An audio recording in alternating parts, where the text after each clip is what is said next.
Olá, muito bom dia, tudo bem? Quero deixar aqui mais uma reflexão daquilo que Deus tem me falado. Hoje quero falar um pouco daquilo que tem acontecido conosco nos dias de hoje. Um pouco de escravidão que Satanás tenta impor sobre o seu povo de Deus. Há muito ele já vem fazendo isso, né? A gente pode ler isso no Velho Testamento, que serve como espelho para o Novo Testamento, que serve como farol para nossas vidas nos dias contemporâneos. Então, a nossa maior dificuldade é entender em qual situação a gente está. A mente não consegue ler, entender e captar bem aquilo que está acontecendo no nosso dia a dia. E o nosso cotidiano acaba nos levando, Satanás com suas artimanhas, ele vai nos levando para estarmos debaixo dele, debaixo da sua servidão, né? Eu quero falar hoje de dois tipos de servidão, a do Egito e a da Babilônia. A gente vai ler primeiro no capítulo 1 de Êxodo, né? Verso 8 ao 14. Fala assim a palavra de Deus. Entretanto, se levantou um novo rei sobre o Egito, que não conhecera a José. Esse disse a seu povo: Eis que o povo de Israel é mais numeroso e mais forte que nós. Eia, usemos de astúcia com ele, para que não se multiplique, e seja o caso que, vindo a guerra, ele se ajunte com os nossos inimigos, peleje contra nós e saia da terra. E os egípcios puseram sobre eles feitores de obras para atingirem com suas cargas. E os israelitas edificaram a Faraó as cidades celeiros, Pitom e Ramsés. Mas quanto mais afligiam, tanto mais se multiplicavam e tanto mais se espalhavam, de maneira que se inquietavam por causa dos filhos de Israel. Então os egípcios, com tirania, faziam servir os filhos de Israel. Eles fizeram amargar a vida com dura servidão, em barro, em tijolos e com todo trabalho no campo, com todo serviço que na tirania os serviram. Então o povo de Israel aqui está sendo escravo do Egito, né? E qual é a diferença para os nossos dias atuais? Nós não conseguimos processar bem isso.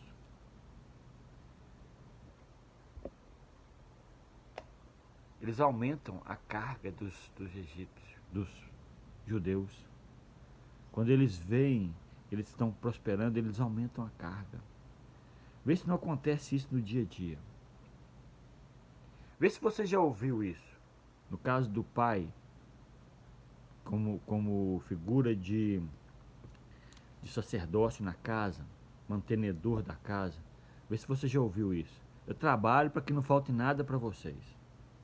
Eu trabalho muito para que não falte nada para vocês. Eu mesmo já falei muito isso. Mas esquecemos que a família não precisa só de comida.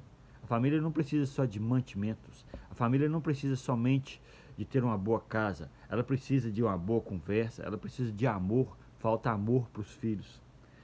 Falta o sacerdócio como ensinador, como guiador, como aquele que mostra o caminho a ser seguido. A palavra do Senhor nos fala que ensinai os seus filhos quando estão novos, para quando eles crescerem não errarem. Mas se você trabalha tanto, se a carga está tão pesada, como é que você vai ter tempo para ensinar os teus filhos, para mostrar o caminho, para determinar aquilo que eles precisam? Falta sacerdócio. Falta conversa, falta bate-papo, entendimento, gastar tempo com o filho, gastar tempo com a esposa. E sobra muita solidão, né? Muitas vezes o homem chega em casa tão cansado que ele quer ir para o seu quarto, quer ver um filme, quer mexer no seu celular, quer ver um jogo e esquece que a família necessita do sacerdócio dele. Então, o Egito está sendo imposto a este homem ou à mulher, muitas vezes a mulher também, né? A mulher que tem dupla jornada, eu respeito muito isso. Tem mulheres que trabalham o dia inteiro, chegam em casa, ainda tem que arrumar a casa, tem que fazer uma comida. É uma dupla jornada muito difícil. Enfim, aquela carga egípcia, ela acaba sendo colocada em nossas costas. Você consegue entender, consegue ver o cenário dentro da sua casa. Mas Satanás tem tentado fazer isso de todas as formas. E essa é uma delas. No Egito há muito trabalho, muita carga pesada que nos engana. Deus é o nosso refúgio, a nossa fortaleza. Ele quer tirar essa carga pesada. Eu preciso trabalhar? Claro. Claro que sim. Mas quando existe fé no Senhor, sabe que nada vai faltar. Nada. Nada vai te faltar. A palavra é muito clara a respeito disso. Vamos agora para a Babilônia. A escravidão babilônica. Olha o que a palavra nos fala lá em Jeremias 25. Nós vamos ler do verso 1 ao verso 9. A palavra que veio a Jeremias acerca de todo o povo de Judá. No ano 4 de Jeremias, filho de Josias, rei de Judá, ano em que o primeiro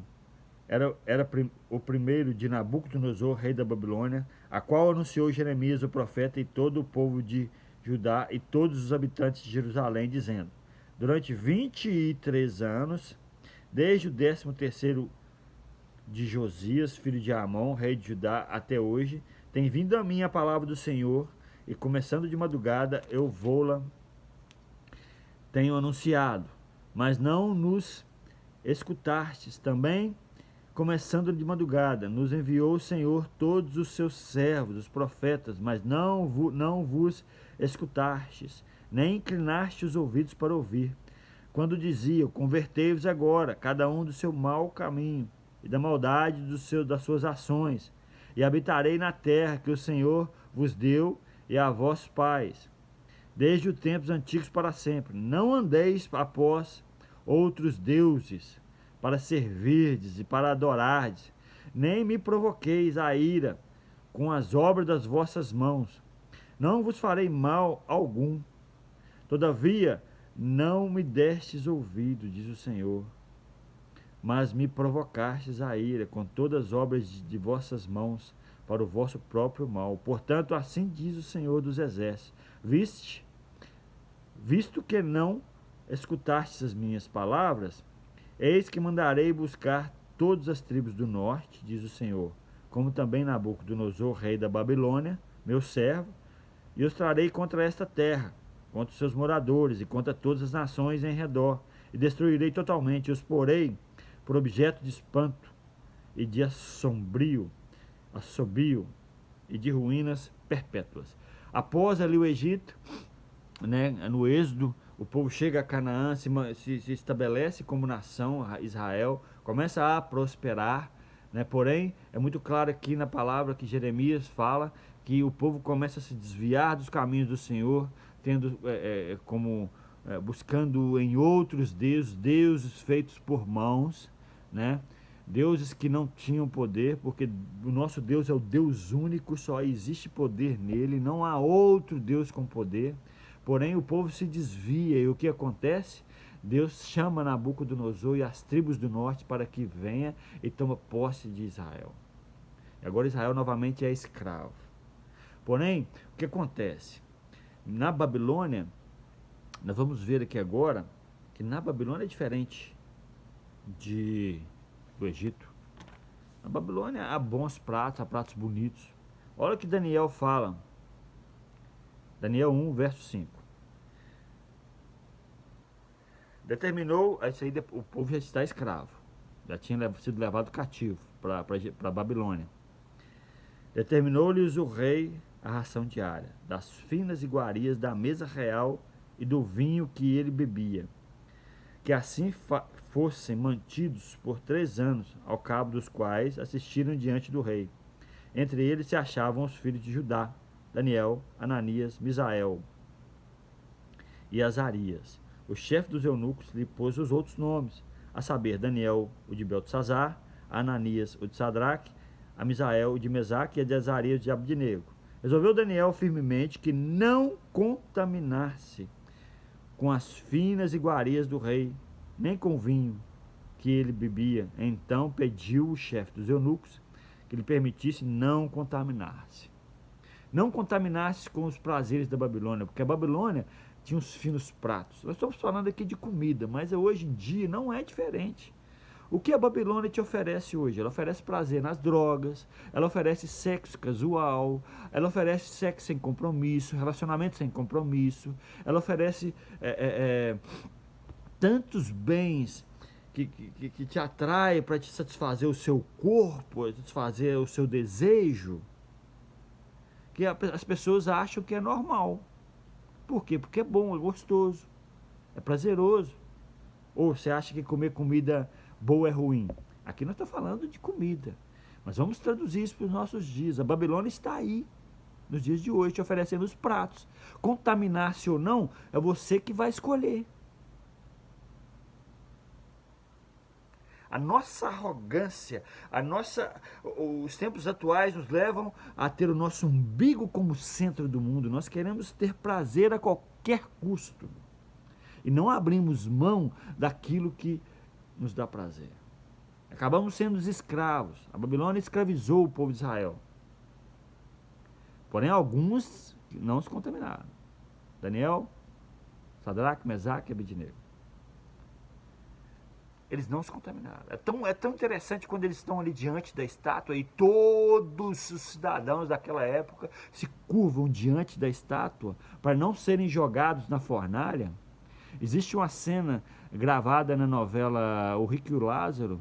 Eu vi ela algumas vezes e senti muito a presença de Deus vendo aquilo ali sendo, essa cena que está na Bíblia sendo trazida para a tela de televisão. Na verdade, eu fiquei emocionado por ver os homens não se curvando. É tremendo. Veja se você puder. Porque quando todos se curvam, se eles se curvam também, eles não seriam diferentes do povo.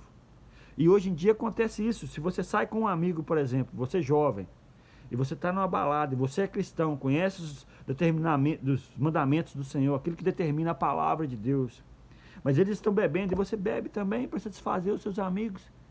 Não é diferente de estar se ajoelhando diante de uma estátua de Nabucodonosor? Você está no trabalho, todos aqueles que estão ali com você fazem coisas que estão contra aquilo que a palavra manda, ou roubam, ou desviam, ou fazem o trabalho mal feito. Existem tantas formas de fazer errado, mas todos estão fazendo e só você não, porque você é cristão. Mas se você fizer igual, você passa normal, você passa.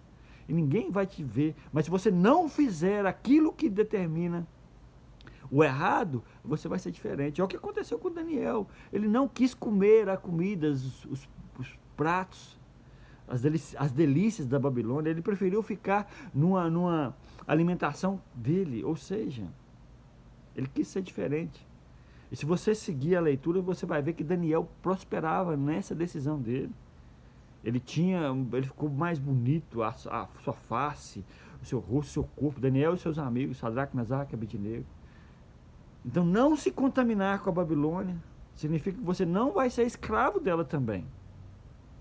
Porque o que acontece hoje? Existe uma imposição satânica, por exemplo, às mulheres, de ter um corpo perfeito. E para ter esse corpo perfeito, elas fazem tudo, deixam de comer, criam-se doenças terríveis no corpo e na mente, estruturas malignas são criadas dentro do coração e da mente, que é muito difícil ser quebrada. Existe uma luta muito grande para depois ser liberta, porque a Babilônia entra com sua força. Satanás impõe essa escravidão babilônica nos dias de hoje. Existe uma força muito grande que te leva a querer ter tudo. Eu preciso de ter um bom carro, eu preciso de ter um bom celular, eu preciso de ter boas roupas, e para isso você entra na escravidão egípcia, que te leva à escravidão babilônica, trabalhando muito, perdendo tempo somente no trabalho, não gasta tempo no Senhor, não gasta tempo com a família, não tem tempo para os amigos. Por quê? Porque o século pede isso. Se eu não tenho um bom carro, se eu não tenho um bom celular, se eu não viajo, se eu não compro boas roupas, eu não venci, eu sou um derrotado. E a palavra de Deus não fala isso. A palavra de Deus nos mostra isso. Então, hoje eu venho trazer essa reflexão para você. Você está escravo babilônico ou escravo egípcio? Não dessas nações. A Babilônia até já acabou. O Egito hoje não é o mesmo poderio que tinha antigamente, mas eu falo das suas diretrizes, dos seus pilares como sociedade. Reflita bem sobre isso. Porque Deus quer te quebrar o jugo da escravidão. Te trazer um jugo livre. A palavra do Senhor nos fala, Jesus nos falando, eu sou o caminho, a verdade e a vida, e ninguém vem ao Pai senão por mim. A palavra fala também do jugo. Jogai o seu jugo sobre mim. O meu fardo, o meu jugo é leve e suave. Está pesado, meu irmão? Está difícil? Vai para o Senhor Jesus, porque Ele tem um jugo leve e suave. Amém? Que essa palavra possa abençoar o seu coração nesta manhã. Um abraço.